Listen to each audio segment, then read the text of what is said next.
Welcome back to Green is Good, and we're so honored to have with us today Leah Samson-Samuel. She's the president of Madison Environmental Group. Welcome to Green is Good, Leah. Thank you. I'm excited to be here. Hey, we're excited to have you. And before we get talking about all the important work you're doing with Madison Environmental Group, and also we're going to be talking a little bit about your ENACT program and Steps to Greener Living, I would love you to share the Leah Samson-Samuel story. How did you come to become the president of Madison Environmental Group, and why are you environmentally minded and sustainability concerned? So I bought the business in 2012, and the kind of funny story is that I started working there in 2009. I'd worked there about a year, and I knew that this was my dream job. This is what I envisioned and what I loved, and so I asked if I could buy it. The owner at the time, Sonia Neuenhaus, this is her baby, and she had to think about that and take some serious consideration. And so she thought about it for 6 months. So then in 2011, we started looking at how and what would this actually look like. And then in January of 2012, I signed my name and I adopted her baby. And why I knew that this was for me is that I've been passionate about sustainability since, it started in middle school. I was in 6th grade, went to a camp that was all about conservation.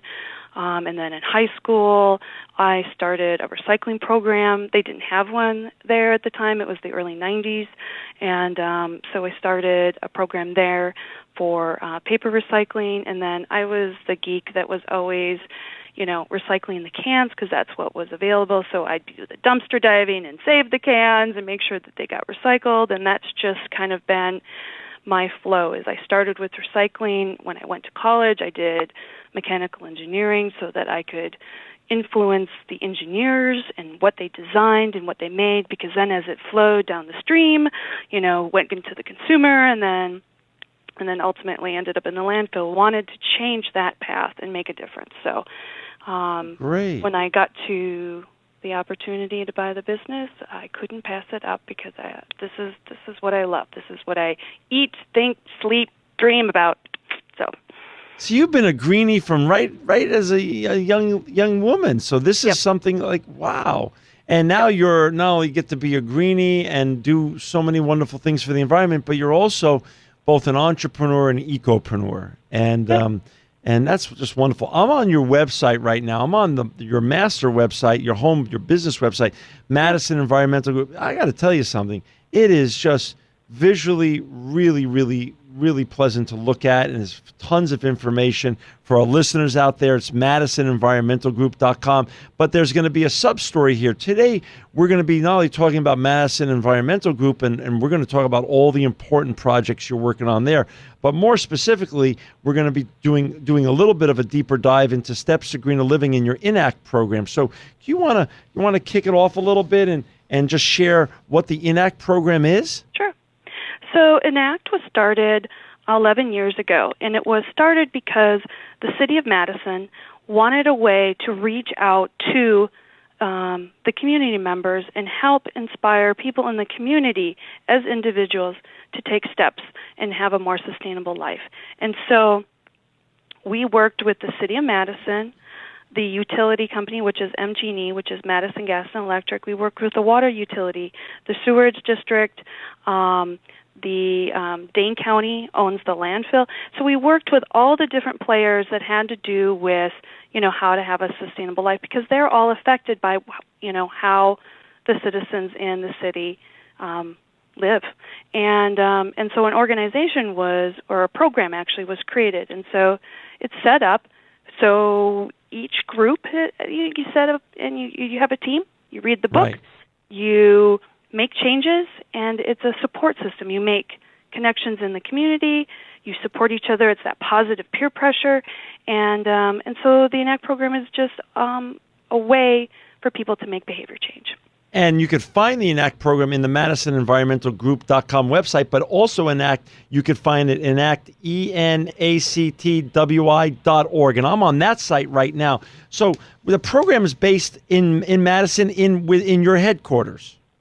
Yeah, it's and it was designed for people who live in Dane County. So when we have a book, and we wrote that with the resources that are in Dane County. Many of the resources, are replicated other places. So if you have chemicals and you want to bring them somewhere so they're taken care of properly, we have a place called Clean Sweep that's specific to Dane County. But other places have the same thing. So it's very much the same. So we have people from California, all over the place that buy, that have purchased our books. They're not just from this area. So I see it becomes a paradigm for Steps to Greener Living in any community USA. Yeah. Yep. That is awesome. How are you able to offer free community programming though? Like how free is sort of in this world of commerce and everyone trying to increase their bottom line. Free is sort of the anti-word. How is that? How are you able to do that? We have a community that strongly supports this, and so, like I said, we have sponsors. So, Madison Gas and Electric, the Madison Water Utility, the Madison Sewerage District, City of Fitchburg, the UW Office of Sustainability, so the University of Wisconsin, and then Dane County Public Works. And they are the ones who actually own the landfill. So they all have a vested interest in this because, like I said, how people live affects them, affects their operations, it affects, and we also, because we connect with the community, we are another way to channel information. So if the water utility wants to share information, we can share, like about how to save water, how to detect a leak, how to, and so they give us money every year so that we can administer the program and have workshops and present and table at all different kinds of events around Dane County.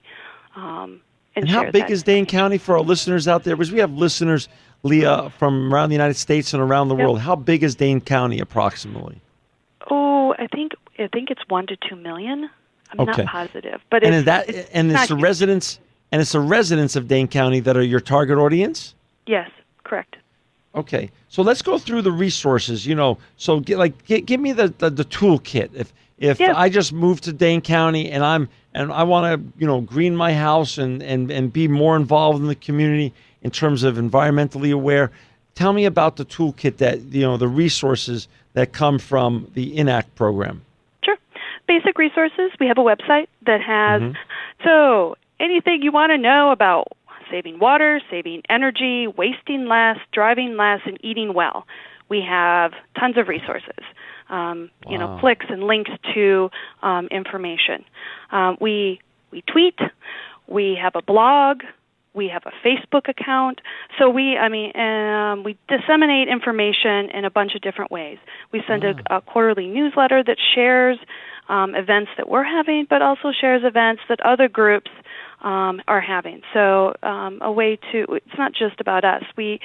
It's about bringing people together. So if there are other activities going on, we share with them of what's happening.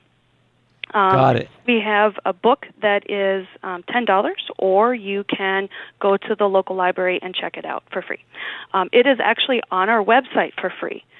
We just ask that you don't print it because it will, you would use a lot of paper. So all the information in the book is on our website. So we have a lot of different ways that we reach out to people. And explain what's in the book. So what's in the book is that like those 5 topics that I talked about. We have 5 chapters. Yeah. And basically we give basic information of why it's important, how your choices affect the environment and your local community.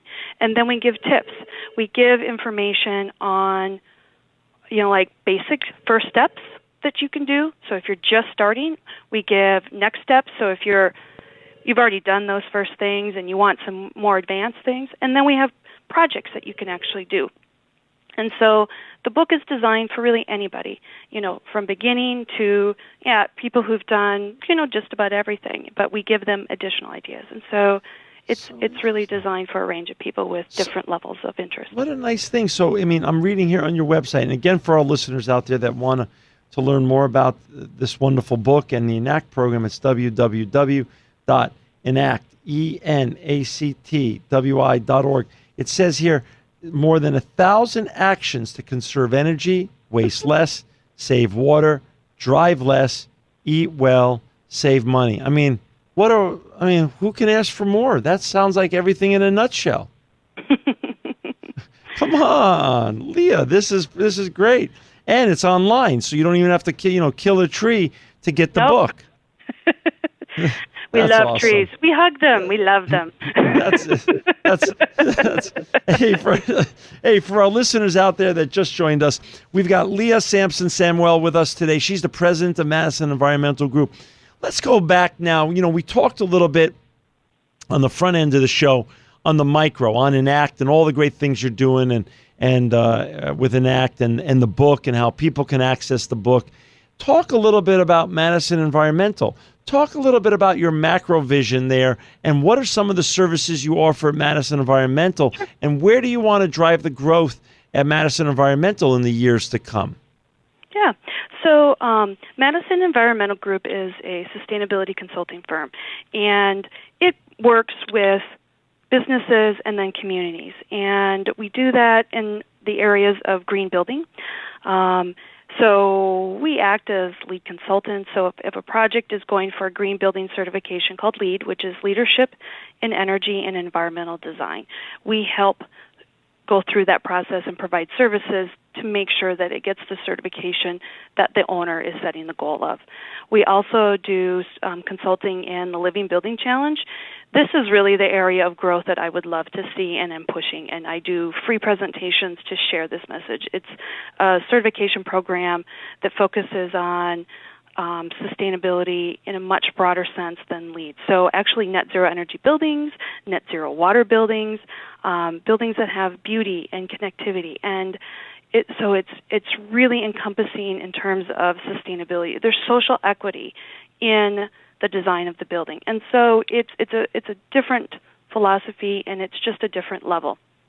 Maybe I want to go back. I want to go back to Living Building Challenge because I'm fascinated by that because I've never heard that term before. But I just want to go back because you're so humble. I want to go back to the first thing you kicked off on consulting and facilitating on getting LEED certified existing buildings in the certification process. So here I'm on your website again for our listeners, MadisonEnvironmentalGroup.com. Madison Environmental Group. Oh, it's MadisonEnvironmental.com.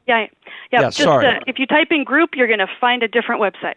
Right. So it's MadisonEnvironmental.com. I'm on this website here, and it's a beautiful website. But I want to go through this. So you're doing this right now for the very famous and iconic brand Land's End. Yes. So they are existing buildings. They're going for the existing building certification, which So it looks at your operations. And it looks at how you use energy, but also what you purchase. How do you get rid of all the things that come into your building? What is your waste management plan? How do you deal with that? Amazing. So it looks at much broader in terms of how does a building actually operate. So you work with folks, big brands, small brands, on getting their buildings LEED certified, existing buildings. Now let's go to the Living Building Challenge. Talk a little bit, give a real life experience of what this means in terms of how you go about this, because this is different than LEED, as you pointed out earlier. What does this mean? So what it is that it's a very different way of building your building. So you look very detailed of what are the actual ingredients of the materials that you're putting in your building, because there's a red list of materials.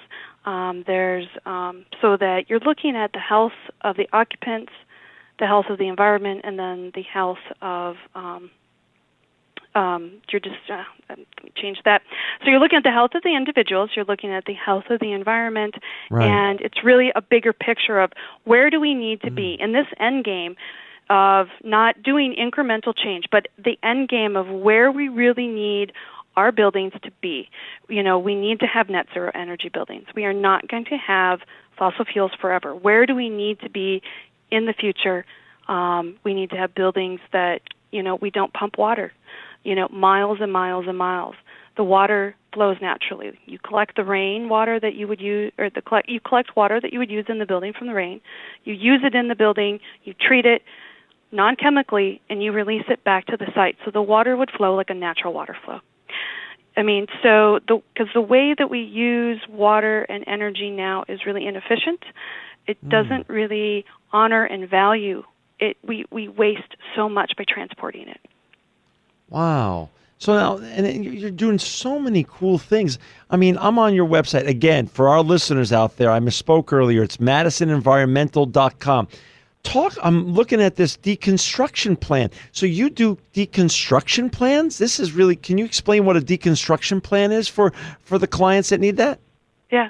So this is really fun. I love doing these.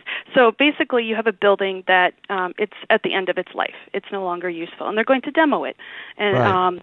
Basically you go in, you figure out where the materials in the building can go. So we work with like Habitat Restore. They will come in and volunteers will remove things that they can sell at their store that then gives money to Habitat for Humanity. So wow. Wood flooring, light fixtures, sinks, anything that can be used in a residential project will be taken out by Habitat Restore and then sold, reused, and that money supports Habitat for Humanity. We work with other nonprofits in the area who are either building or can use the materials in some way. Or we work with residents who want to come in and maybe they want to buy materials that they can use in their space. So it's basically because most building materials, once they're installed, once they can't be recycled. The wood is stained or painted. You can't recycle that by just grinding it up and using it as mulch, which is what typically is done when wood is recycled. But you can't do that because of the chemicals. And so if you can find a reuse option first, that's the best way. Best way to do it. Then you aren't using additional energy to make it into something else. And so that's what we do. This is fascinating. So everyone wins. The environment wins. The nonprofits that get to repurpose this material wins. Yeah. And I mean, is this becoming a growing part of your business? Is deconstruction plans becoming something that's a growing trend in the environmental consulting world? It's actually, in Madison, it is required. You need to have a plan in order to get your demo permit from the city. You need to have some sort of plan so that you've thought about where are the materials in the building going to go. And so you have to think about that. In Madison. In the city of Fitchburg, which is close by Madison, they also require the same thing. They want you to think about, all right, I have a building. Instead of just knocking it over and sending everything to the landfill, of being thoughtful about, all right, so where can these things go? And it saves them money. In Madison, because, actually in Dane County, because our landfill is almost full, I mean, we have maybe 2 years left. Wow. That's a $10 million expansion if we want to continue to bring our trash to the local landfill, but it's $50 a ton. So if you demo a building and you've not gotten rid of materials that can be recycled or reused, you're paying additional money because you didn't take the time to separate out the materials. And so really what it does is it's a financial incentive as well. And it's also forward thinking of that, the people in Dane County are going to be paying for that $10 million expansion. We all are going to pay for it, so we all need to take measures to make sure that it lasts as long as it can. Leah, we're down to the last minute or so. Final thoughts. Final thoughts. The passion that I have is I want to share with people that we all can make a difference. We all can take small steps and make a difference. A lot of people I talk to feel sort of powerless and feel like what they do isn't going to make a difference. But if we all take small steps, we all make a difference. And we all have an extremely amount of power and influence. And if we continue to have conversations, we continue to make changes in our own life, we all will have a huge impact. That's such a great message, and we appreciate the impact that you're having on the world and making the world a better place. And for our listeners out there, again, to find Leah and her great group of people that she works with every day and runs her company with, it's MadisonEnvironmental.com, MadisonEnvironmental.com, or enact, ENACTWI.org. Leah, thank you. for being an environmental visionary and evangelist. And thank you for making the world a better place. You are truly living proof that green is good.